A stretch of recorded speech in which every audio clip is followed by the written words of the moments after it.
Alright, today we're going to do a brake fluid flush on a 8th generation Honda Civic, which is 2006-2011 Honda Civic. And we are just doing it because we're at the recommended interval, which is 3 years or 36,000 miles to do the flush. We don't have any error or any issues with the car or the brake system, but you want to keep it that way, so that's why you do this preventative maintenance. So we're going to show you how to do it. The entire process, you're going to want somebody to assist you to press the brake pedal while another person bleeds the bleeder valve, which is at each wheel. And the sequence that you go is your front left, which is the driver's side front, the right front, then the right rear, and then the left rear, which is the driver rear. That's where you finish it off. So you just bleed each one until the fluid starts to look clear or there are no more bubbles coming out. That way you know you've gotten all the old fluid and bubbles out of that brake line that leads to that wheel. And another thing to watch out for or keep in mind is safety. So wear goggles, because brake fluid in the eye is not fun. I like to wear gloves because I don't want that all over my hands either. And then we're going to use the jack and jack stands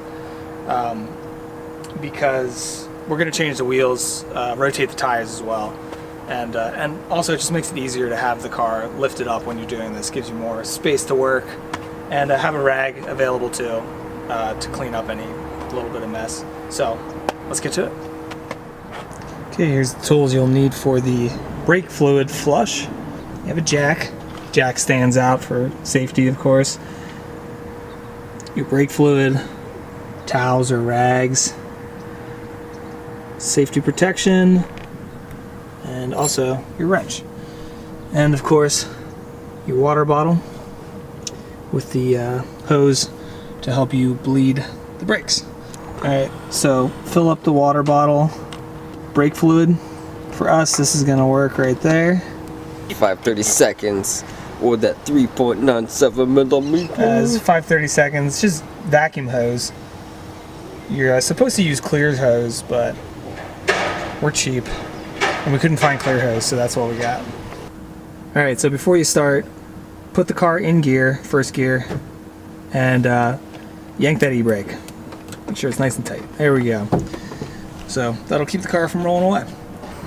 Okay, so find your brake fluid reservoir, which is this right here. This one's the clutch. Take it off before you start. If you are below or at the minimum level, then just fill it up to bleed it. Some people recommend getting a baster or a vacuum pump or something and getting the fluid out, the old fluid, and then putting new fluid in, but I don't have either of those, so we're just gonna top it off with some new fluid as it stands right now, and then start the cycle of bleeding it through the bleed valves here at each tire. It's the roll. Oh, okay. So once you have the wheel off, this is where the bleeder valve is right here for the brake. It's right here on the caliper. So just pull off the little cover. Get your 10 millimeter on there. Get your hose that you've purchased or that you have. Put it on top of the nipple here. It should be snug. Mine might be a little too small. And then on the other end here, this is some brake fluid used, which is fine to have old brake fluid in here. You just want to make sure that you have the other end of the hose submerged into the bottle with the fluid so that no air comes back up in it. My hose isn't long enough, so I need to find something to put underneath of here. There we go. So just loosen it up and then just tighten it snug so that you can open it easy when you go to bleed. Even though we're not touching really the brake pads or the rotors, you're going to get near them, and brake dust is carcinogenic, which means you get cancer. So we're going to put on some brake cleaner, which is pretty easy. Just spray it around the rotor, and supposed to cover up the plastic tubing too, so I have a rag there covering the plastic. So just gonna spray that down. So the process is I'm gonna have Richie press on the brake pedal. So our saying is gonna go press. He's gonna press it. I'm gonna open this up, the bleeder valve. Wait until the fluid and any air bubbles have stopped flowing. Then I'm going to tighten it and tell him to release. So we're going to do that a couple times, and I'm going to check the fluid reservoir up top to make sure the fluid is not going too low in the reservoir. Alright, when you're done doing that wheel, tighten it back up, put the little cover back on it, put the wheel back on, rinse and repeat for the rest of the wheels in that sequence until you're done. Alright, so this is the back wheel. The bleeder valve cover is right here.